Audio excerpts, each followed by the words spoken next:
Friends, wish happy friendship day to everyone. లోకంలో అత్యంత శక్తివంతమైనది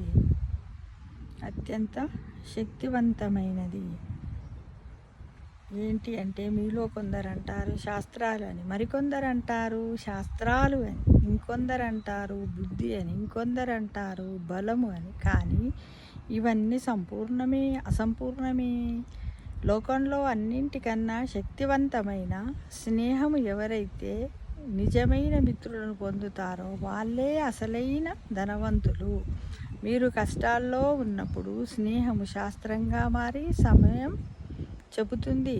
మీరు దారి తప్పినప్పుడు స్నేహం శాస్త్రంలా మారి మీకు మార్గము చూపెడుతుంది. ఏదైనా కుట్రలో చిక్కుకున్నప్పుడు బుద్ధిగా మారమని బయటకు తీస్తుంది. ఒంటరిగా మారినప్పుడు మమతలా తోడుగా ఉంటుంది. లోకంలో ఏదైనా సంపాదించాలనుకుంటే అది ధనము కాదు, స్నేహాన్ని సంపాదించుకోండి. అలాగానే గుర్తుంచుకోండి. ఒకవేళ ఈ లోకంలో ఈ స్నేహం అనే బంధమే లేకపోతే మన మానవ సంబంధాలన్నీ కూడా దూరం అవుతాయని చెప్పొచ్చు. అంటే ఇప్పుడు మన రిలేషన్షిప్లో బంధుత్వాలలో కూడా ఏంటిది స్నేహం. అందులో చూడండి, చాలామంది బంధువులు ఉంటారు, కానీ కొద్ది మందితోటే మనం క్లోజ్గా ఉంటాం. ఏంటంటే వాళ్ళ మీద మనకు ఒక నమ్మకము అనేది ఏర్పడితే మనకు కష్ట సుఖాలన్నింటినీ, మంచి చెడులన్నింటినీ, ఎన్నో రహస్యం సీక్రెట్గా ఉన్నటువంటి మన పర్సనల్స్ను, లైఫ్కి సంబంధించిన వాటిని అన్నింటిని కూడా షేర్ చేసుకుంటాం. కాబట్టి ఒక మంచి ఒక మంచి పుస్తకమును మనం ఏ విధంగా అయితే ఎంపిక చేసుకుంటామో, ఒక మంచి ఫ్రెండ్ను కూడా ఎంపిక చేసుకోవడము చాలా అదృష్టం. దొరకడం కూడా అదృష్టం. ఎందుకంటే మన వ్యక్తిత్వానికి వాళ్ళ వ్యక్తిత్వానికి, మన సైకాలజీకి వాళ్ళ సైకాలజీకి రెండింటికి మధ్యన ఒక అవగాహన వారధి అనేది ఉంటుంది.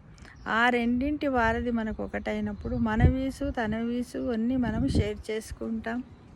దానివల్ల మనం చాలా సంతోషంగా ఉంటాము. అన్నిట్లలో చూడండి, ఒక ఫ్రెండ్కు మన ఇంట్లో కార్యక్రమం ఏదైనా చిన్న కార్యక్రమం ఉన్నప్పటికీ బయట ఫ్రెండ్కి ఏదైనా అయ్యిందంటే మనం ఉన్న పలంగా మనం గేట్ బయట నుంచే వెళ్ళిపోతాం. కానీ లోపలికి వచ్చి అయ్యో మా ఇంట్లో ఒక కార్యక్రమం ఉంది ఆగకుండా అంటే ఇది ఏంటిది?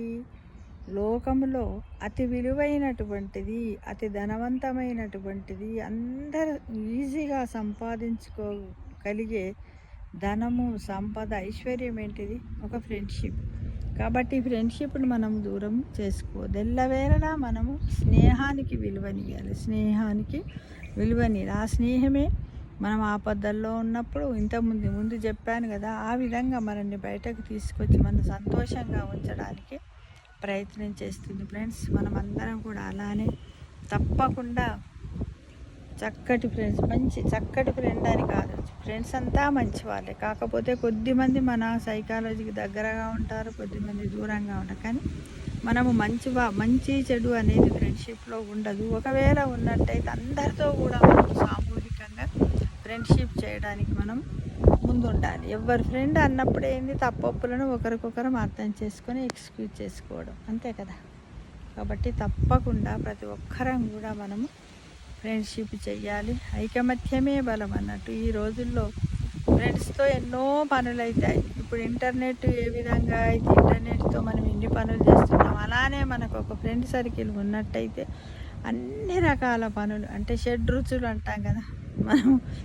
ఏంటిది, ఉగాది పండుగ అప్పుడు పచ్చడిని ఎలా తాగుతాం, అదేవిధంగా ఇప్పుడు కూడా మనం ప్రతి ఒక్కటి ఏ పనులనైనా కూడా ఈ ఫ్రెండ్ అనే ఇంటర్నెట్ ద్వారా అన్నింటినీ సాధించవచ్చని నా ఒపీనియన్ చెప్తున్నాను ఫ్రెండ్స్. కాబట్టి ఫ్రెండ్స్కు వయస్సు, కులము, అంతస్తులు అంటే ధనం, పేద బీద ఏమీ అవసరం లేదు. వాటికి కావాల్సింది ఏంటిది? ఒక్కటి మంచితనము, అర్థం చేసుకోవడం కదా. ఫ్రెండ్ అంటే ఫన్నీగా, ఫ్రీగా. ఆర్ అంటే రిలేషన్స్, ఐ అంటే ఇన్,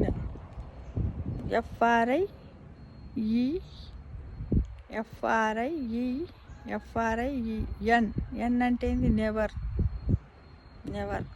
నైస్,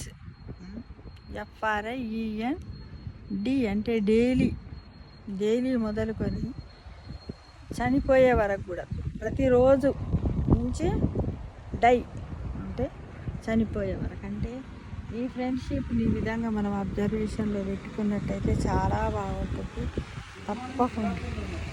తప్పకుండా మనము ఈ విధంగా ఫ్రెండ్షిప్ను సంపాదించుకోవాలి. ఫ్రెండ్షిప్ యొక్క వాల్యూ కూడా మనం అందరం ప్రతి ఒక్క చిన్నప్పుడే మన పిల్లలకి నేర్పించడానికి మనం ప్రయత్నం చేయాలి. ఎందుకంటే శ్రీకృష్ణుడికి చూడండి, శ్రీకృష్ణుడు ఒక భగవానుడు, కానీ కుచేలుడు వాళ్ళ ఫ్రెండ్ తెచ్చినటువంటి అటుకులను తిని ఎంతో ఆనందపడతాడు. ఈ కథ తెలియని వాళ్ళు ఎవ్వరు లేరు, అందరికీ తెలుసు. మనం కూడా అంతస్తులు, ఐశ్వర్యము, ఈ వయస్సు భేదము ఏవి లేకుండా, ఆడ మగ ఏది లేకుండా అందరము కూడా అందరితో అందరు ఫ్రెండ్షిప్ చేయొచ్చు అనే విషయాన్ని మీరు గమనించుకొని తప్పకుండా అందరు ఫ్రెండ్స్ అనే ఒక పెద్ద సంపదను మనము సంపాదించుకోవాలి. దాన్ని కూడా కాపాడుకోవాలి. సూర్యుడు చంద్రుడు మనకి ఎంత అవసరమో నిత్యము, మనం బ్రతకడానికి సూర్యుడు ఎంత అవసరమో ఒక ఫ్రెండ్ కూడా అంతే అవసరమని మనం అందరం గ్రహించుకోవాలి. కాబట్టి ఎవరిని కూడా, ఏ ఫ్రెండ్ను కూడా మనము దూషించొద్దు. ఏదైనా తప్పు చేసిన ఫస్టే చెప్పాను కదా, అవన్నిటిని కూడా మనము అమలుపరచేవాడు మనోధైర్యాన్ని కలగజేయాలి. ఫ్రెండ్షిప్ని ఎప్పుడు కూడా ఆల్వేస్ బీ హ్యాపీగా ఉండేటట్లు, ఎప్పటికీ పచ్చగా ఉండేటట్టు చూసుకోవాలి. Friends, thank you for watching. Once again, wish you happy Friendship Day to everyone. Thank you for watching.